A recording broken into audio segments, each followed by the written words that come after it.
우리 19절부터 30절입니다.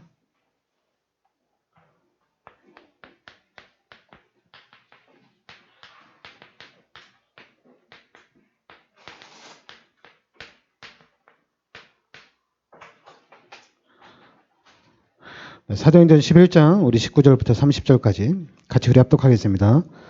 그때 스데반의 일로 일어난 환란으로 말미암아 흩어진 자들이 베니게와 구브로와 안디옥까지 이르러 유대인에게만 말씀을 전하는데 그 중에 구브로와 구레네 몇 사람이 안디옥에 이르러 헬라인에게도 말하여 주 예수를 전파하니 주의 손이 그들과 함께 하심에 수많은 사람들이 믿고 주께 돌아오더라.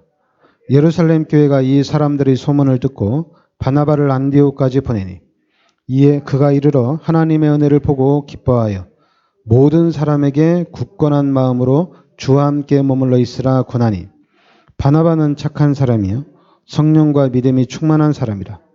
이에 큰 무리가 주께 더하여 지더라. 바나바가 사울을 찾으러 다수에 가서 만남에 안디옥에 데리고 와서 둘이 교회 1년간 모여 있어 큰 무리를 가르쳤고 제자들이 안디옥에서 비로소 그리스도인이라 일컬음을 받게 되었더라. 그때 선지자들이 예루살렘에서 안디옥에 이르니 그 중에 아가보라 하는 한 사람이 일어나 성령으로 말하되 천하에 큰 흉년이 들리라 하더니 글라우디오 때에 그렇게 되니라. 제자들이 각각 그 힘대로 유대에 사는 형제들에게 부조를 보내기로 작정하고 이를 실행하여 바나바와 사울의 손으로 장로들에게 보내니라. 아멘. 자, 이제 사도행전 11장 19절부터는 안디옥 교회를 얘기하는 겁니다. 그러니까 스데반의 그 박해로 인해서 흩어진 자들이 안디옥에서 다시 모였다는 얘기입니다. 그래서 지금 우리가 많이 쓰는 11장 19절에 환란으로 말미암아 흩어진 자들이 이렇게 나옵니다. 그러니까 흩어진 자. 그러니까 지금 우리가 얘기하는 메시지 중에서 흩어진 자, 남은 자 이렇게 얘기하는 게 바로 이 흩어진 자, 남은 자, 흩어진 자, 남은 자를 말하는데 그러니까 분명히 흩어진 자, 남은 자는 예수를 끝까지 믿는 사람을 얘기하면 됩니다. 믿음 있는 사람을 얘기하는 거예요.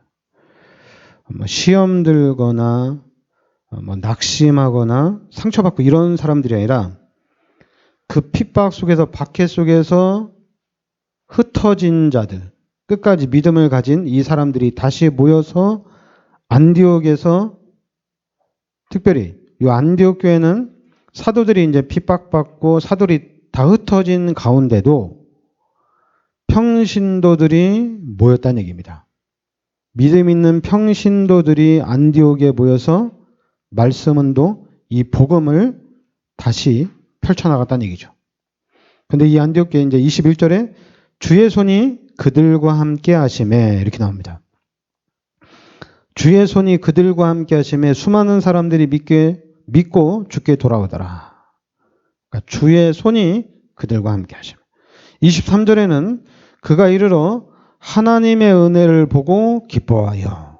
그러니까 하나님의 은혜를 보고 기뻐하여 모든 사람에게 굳건한 마음으로 주와 함께 머물러 있으라 권하니.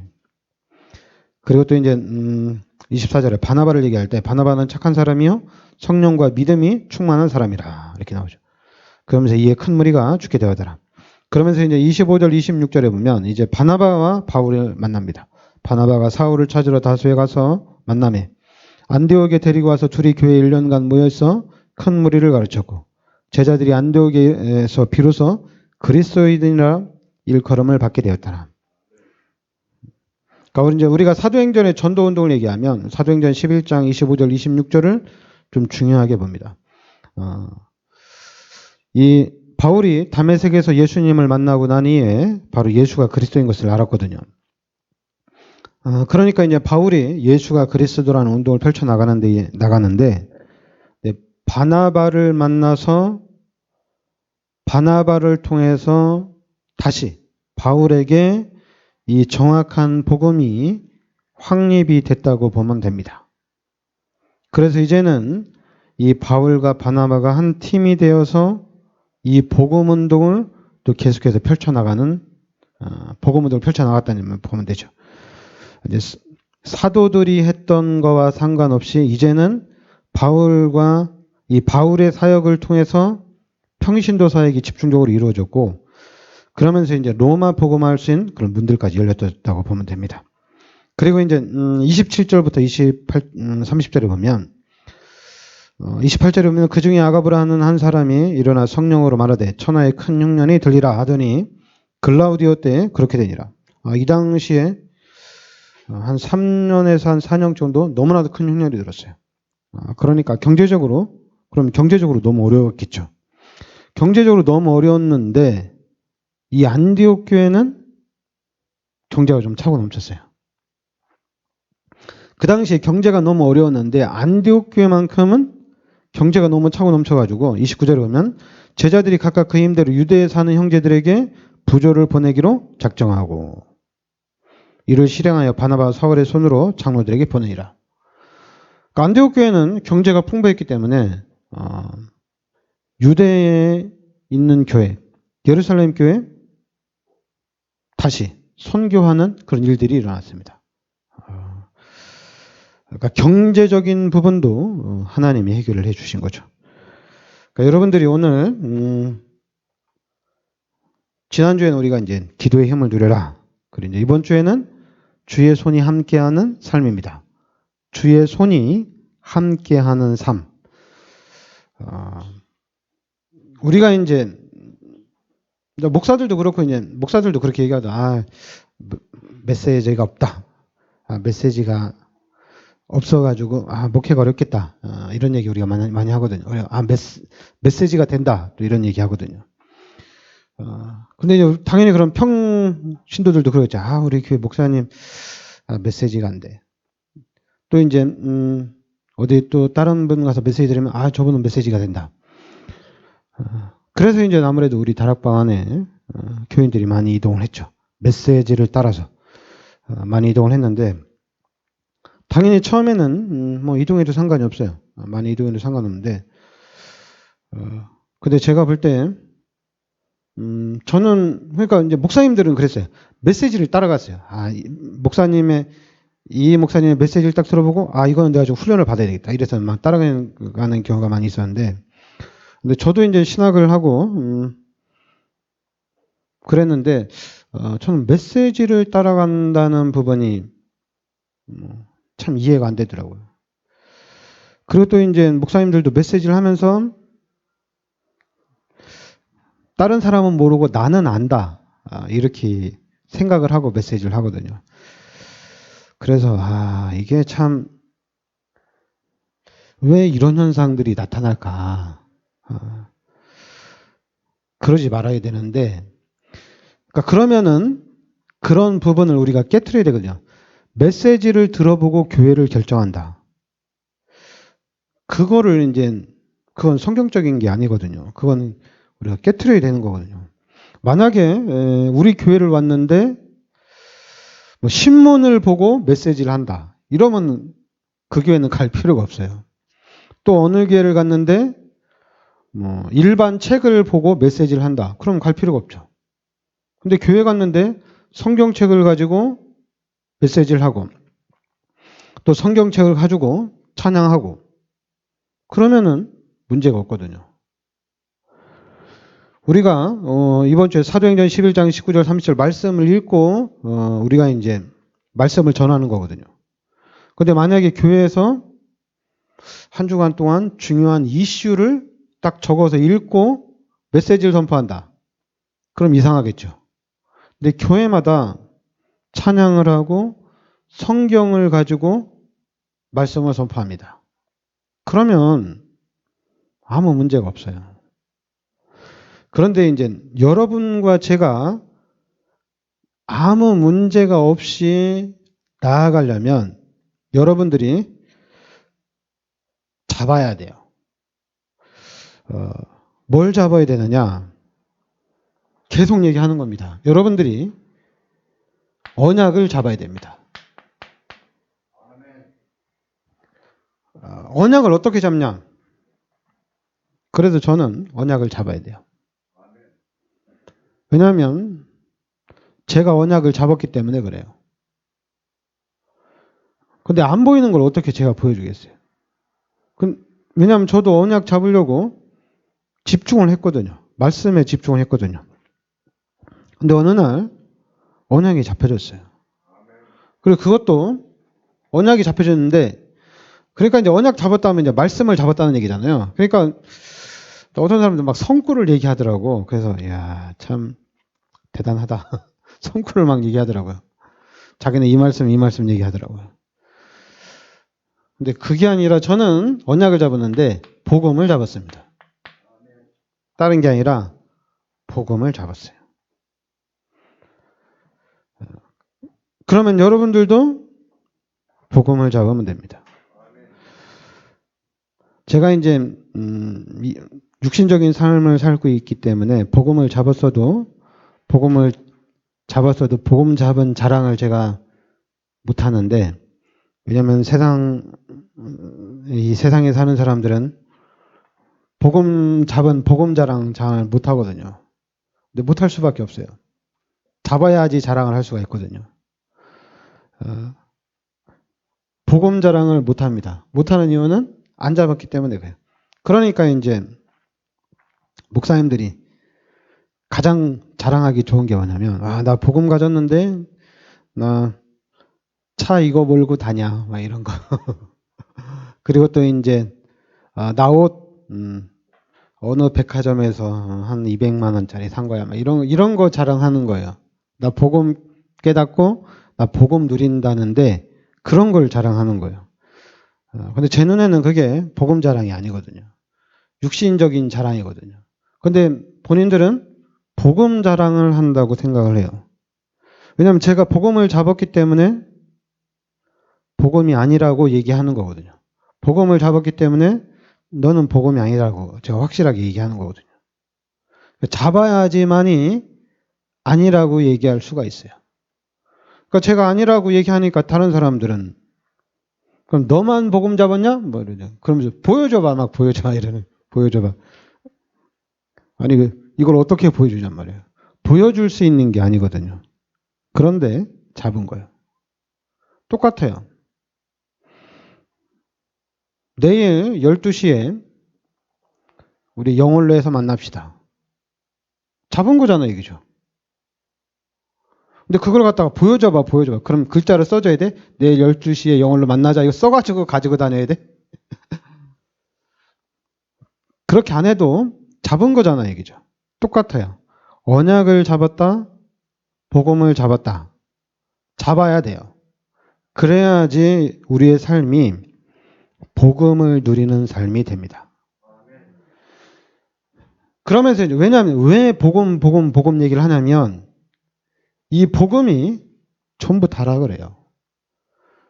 그냥 복음, 복된 소식, 복음, 굿뉴스, 기쁜 소식이거든요. 여러분 우리에게 최고의 기쁜 소식은 뭐냐? 하나님을 만났다는 얘기입니다. 이게 최고의 기쁜 소식이에요. 그러니까 이제 당연히 불신자들 얘기하죠. 나도 하나님 만났어. 나 하나님 안 만나도 돼. 당연히 그렇게 얘기할 수 있죠.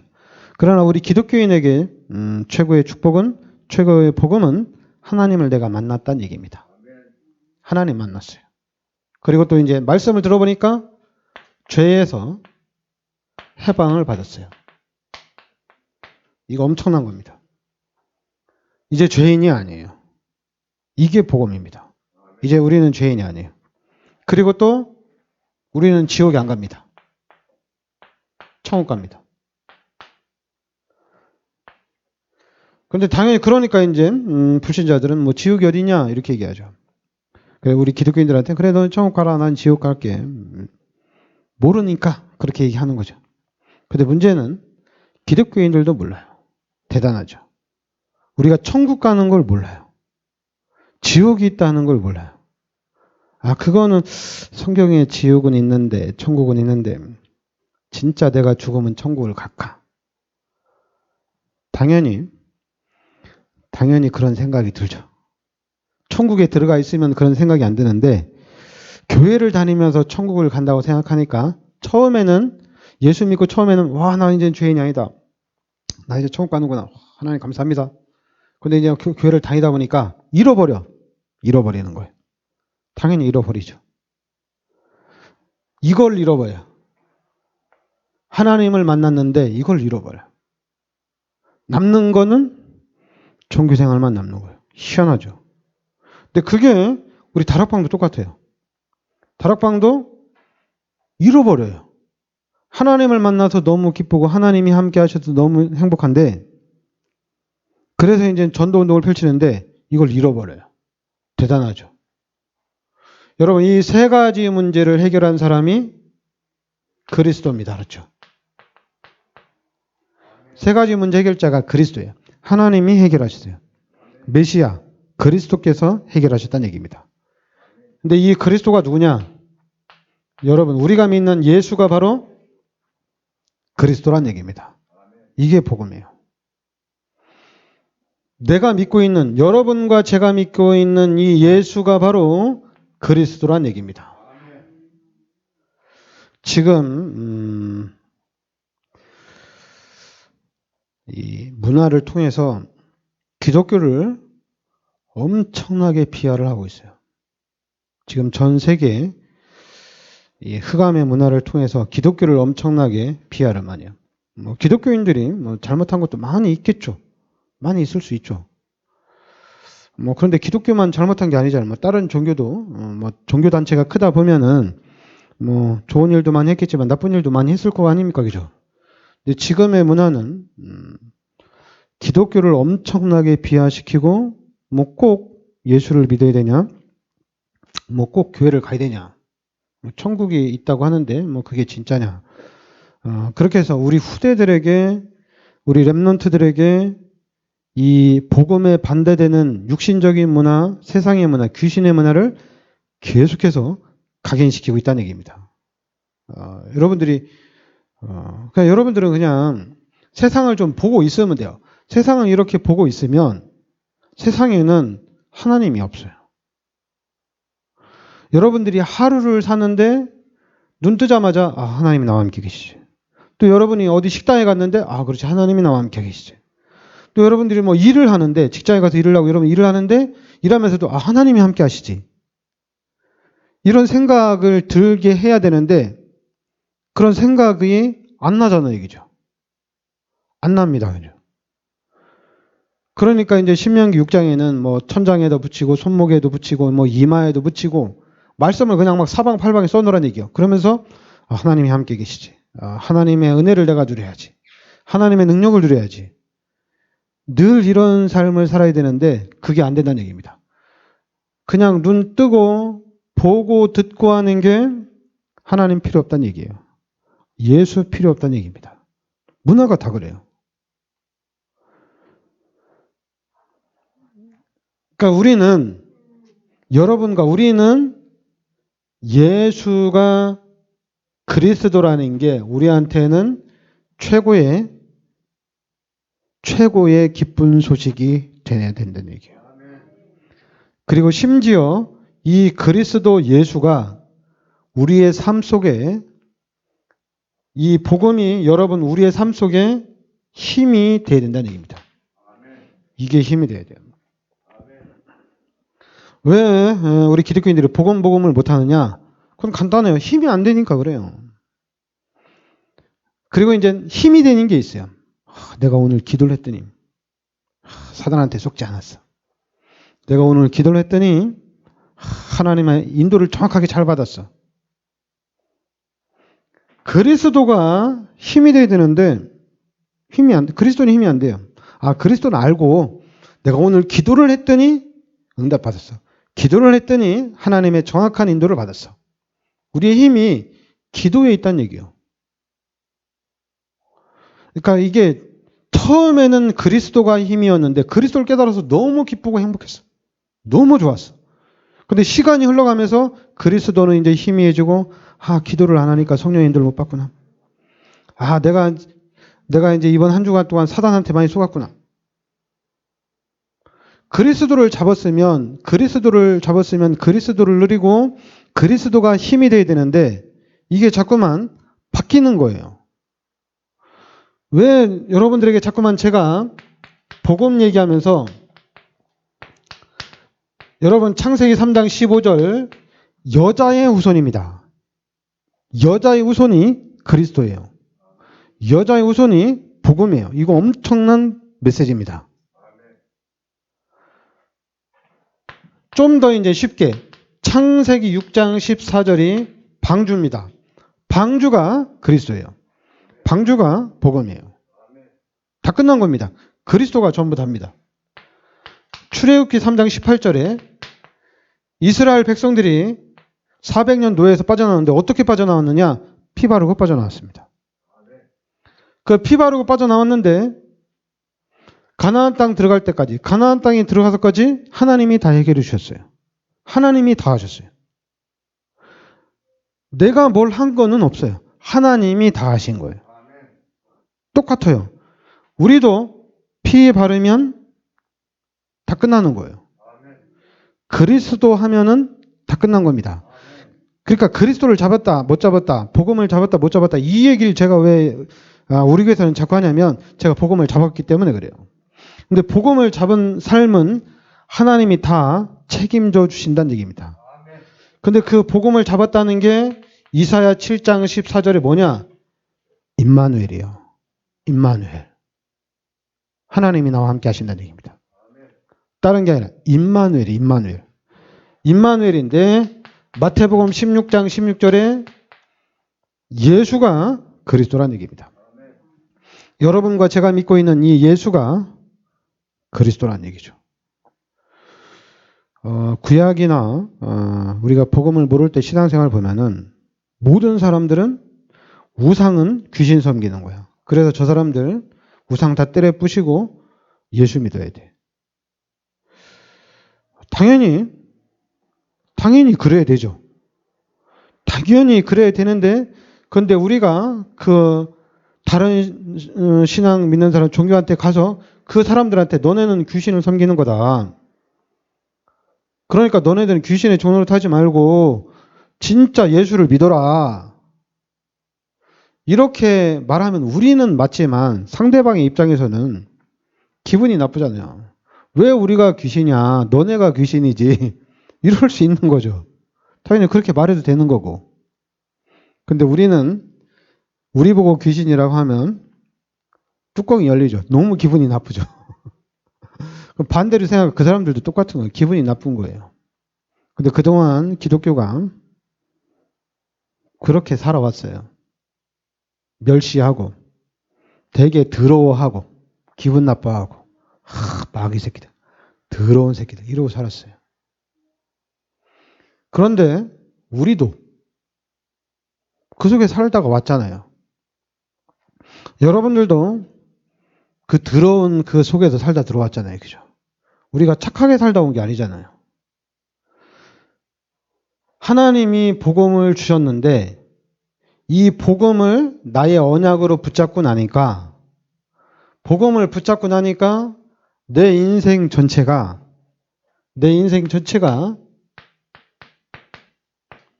하나님의 은혜란 얘기입니다. 놀랐어요.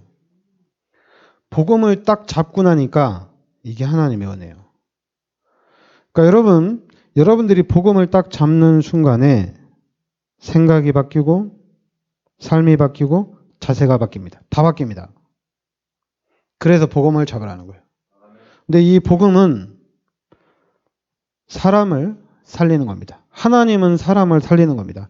이런 하나님 말씀에 예수님을 통해서 율법을 다 완성하시고 딱 두 가지 줬잖아요. 하나님 사랑하고 이웃 사랑하라. 맞아요. 복음은 하나님을 사랑하고 이웃을 사랑합니다. 어떻게든지 여러분 하나님의 형상대로 지음받은 인간을 하나님이 사랑하는 게 당연한 거잖아요. 근데 하나님이 보시기에 너무 열받으니까 너무 악한 길로 가니까 너무 하나님과 반대 방향으로 가니까 하나님이 심판을 하는데 하나님이 심판을 할 때 얼마나 힘들겠어요.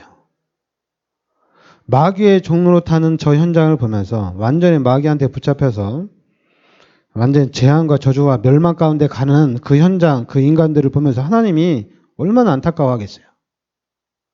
그러니까 여러분과 제가 그 안타까운 마음을 가져야 되잖아요.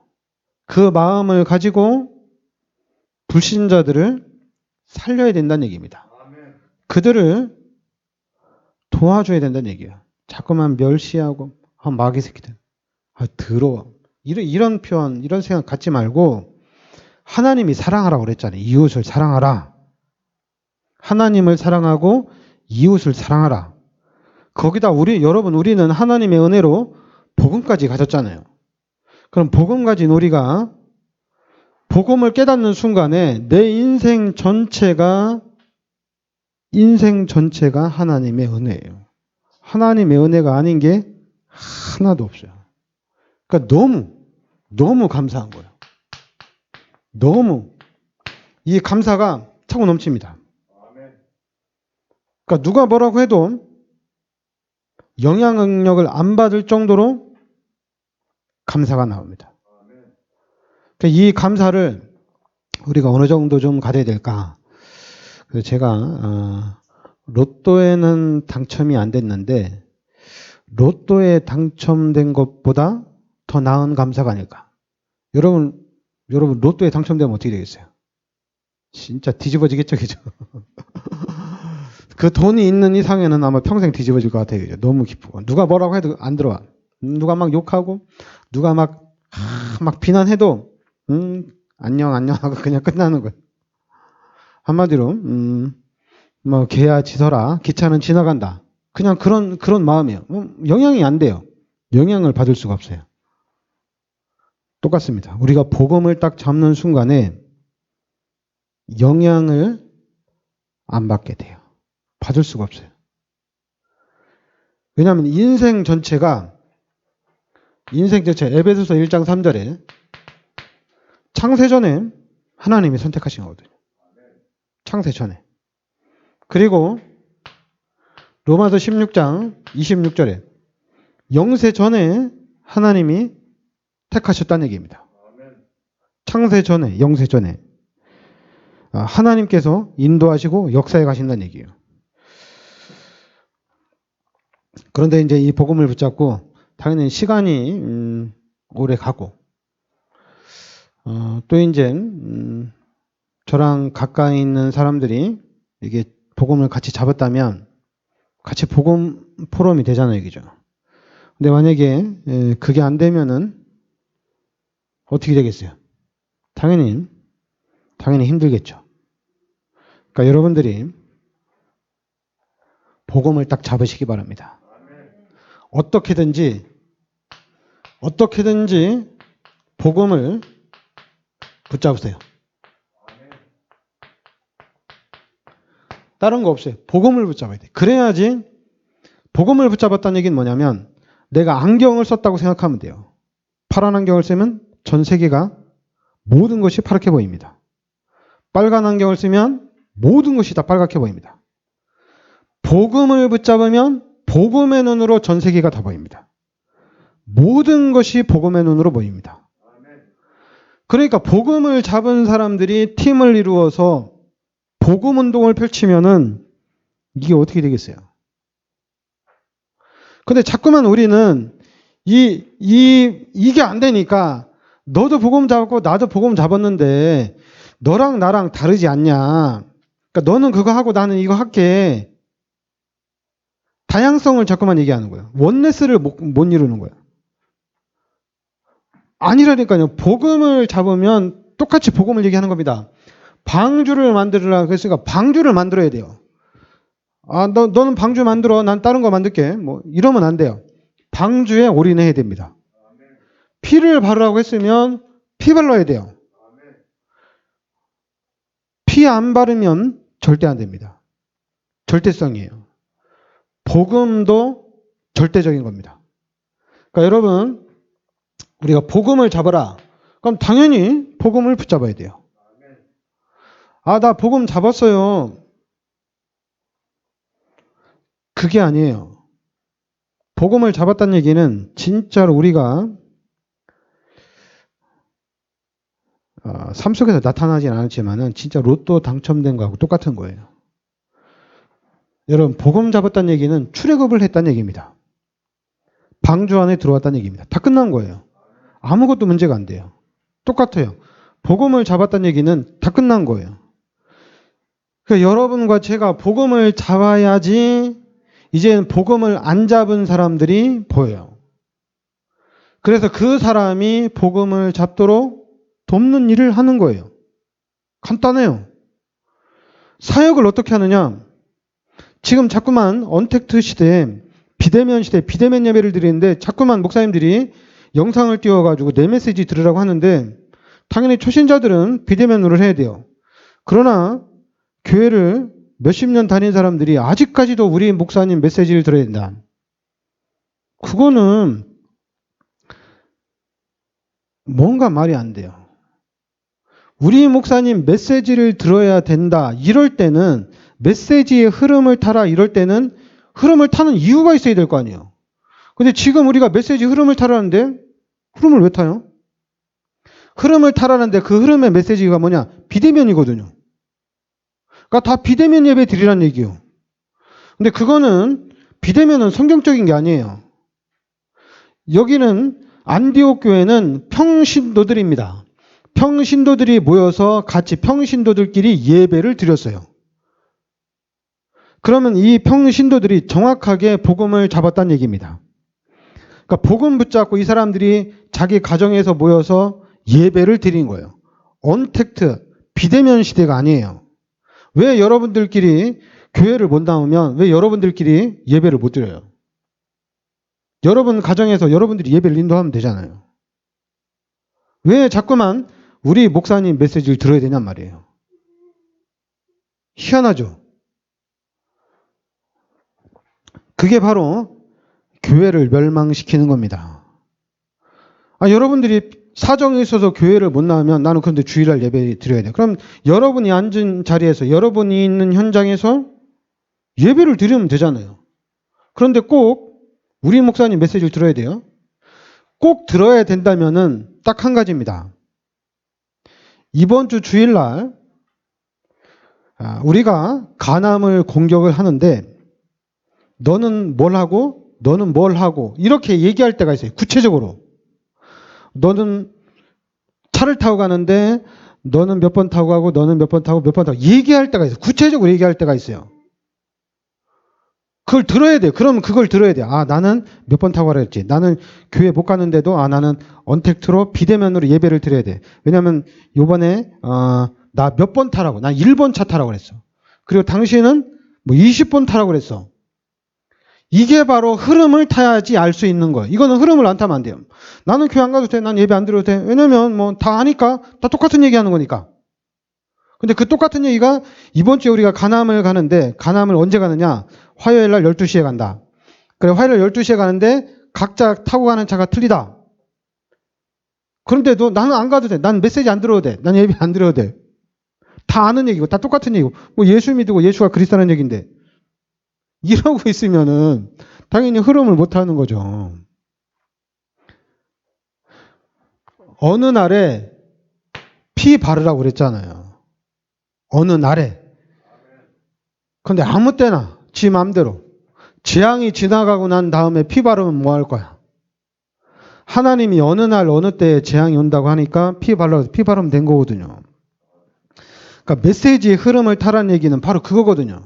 우리가 교회 안에서 우리가 무슨 일을 할 때, 우리 노예에서 무슨 일을 할 때, 총회에서 이번 주에 무슨 일을 하니까 광고를 잘 듣고 흐름을 타라는 얘기죠. 근데 자꾸만 메시지 흐름, 여러분 지금의 흐름은 비대면이에요. 비대면. 그래서 제가 이게 참 뭐 하나님이 어떻게 이끌어 가시는지 모르지만은 그러니까 여러분들이 그걸 잘 기억하셔야 돼요. 흐름을 타라는 얘기는 구체적으로 무슨 일을 하기 때문에 흐름을 타라는 얘기입니다.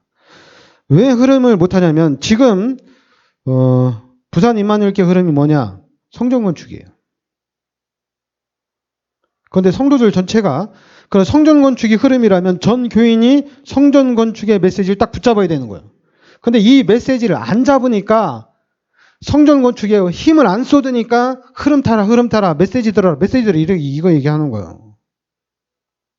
근데 지금 우리 여주 예전교회 흐름은 복음을 붙잡으라는 얘기입니다. 복음을 잡아라. 근데 만약에 여러분이 복음을 잡았다고 하면 할 말 없어요. 여러분 복음을 잡았다면 그럼 복음 운동을 펼쳐야 돼. 교회 안에서 복음 운동을 펼쳐야 돼. 아, 나는 복음을 잡았는데 저 사람이 복음을 잡았냐 안 잡았냐. 같이 포럼을 하고 같이 기도를 하면서 같이 복음을 잡아 나가는 데요. 그러니까 흐름을 타라 안 타라는 얘기는 구체성이 나왔을 때 흐름을 타라 안 타라는 얘기입니다. 여러분이 쏘으면 안 돼요. 자꾸만 메시지를 잘 안 들으니까 자꾸만 우리가 속는 거예요. 여러분들이 메시지를 얘기하는 거거든요. 메시지를 잘 들어야 됩니다. 정확하게 어느 날 몇 시에 어디서 만나자. 이게 메시지예요. 그래서 잘 들어야 된다는 얘기입니다. 지금도 마찬가지예요. 우리가 복음 운동을 펼치는데 이 복음 운동을 펼치는데 복음 메시지 전체를 여러분들이 잘 이해를 해야 됩니다. 창조와 타락과 구원 그리고 이 복음 전체 메시지를 여러분 머릿속에 들어놓고 있어야 돼요. 그리고 이제 이 복음 운동, 복음 가진 사람이 복음 운동을 펼쳐야 돼요. 왜냐하면 복음을 잡는 것이 이게 하나님의 은혜거든요. 내가 복음을 준다고 해서 이 사람이 복음을 잡는 게 아니라 하나님의 은혜이기 때문에 하나님의 시간표와 하나님의 계획관데 하나님이 깨닫게 하는 거기 때문에 우리는 복음 운동을 펼치는 겁니다. 그리고 우리 교회는 당연히 전도 운동을 하는 겁니다. 전도 운동을 펼치는 거예요. 여러분 복음을 붙잡고 정확하게 이 시대에 우리가 무엇을 해야 되고 어떻게 가야 되는지 방향이 나왔어요. 복음을 잡으면 방향이 나옵니다. 피 바르고 나왔으면 당연히 가나안 땅까지 가야 됩니다. 여러분들이 복음을 깨달았으면 당연히 세계복음화까지 가는 겁니다.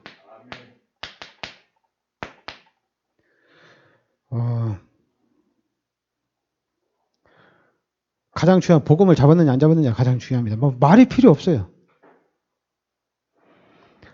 세상은 자꾸만 육신적인 부분 또 세상적인 부분 가지고 말을 하는데 우리는 아니에요. 우리는 복음을 가지고 얘기해야 돼요. 내가 가진 복음을 가지고 상대방이 복음을 잡도록 말해야 됩니다. 그래서 복음 가진 자들을 통해서 세계 복음의 문들이 열려져 나가는 겁니다. 그리고 하나님이 반드시 어느 날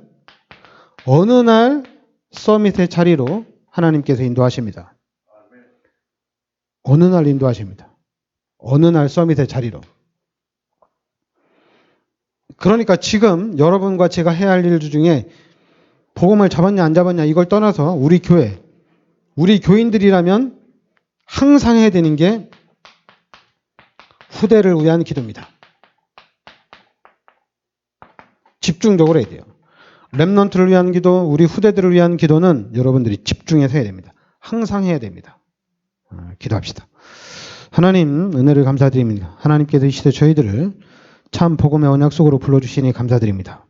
오늘 말씀대로 주의 손이 함께하는 삶이 되게 하여 주시고 하나님의 은혜를 누리는 한 주간 되게 하여 주시옵소서. 예수 그리스도 이름으로 기도합나이다. 아멘. 찬송가 우리 425장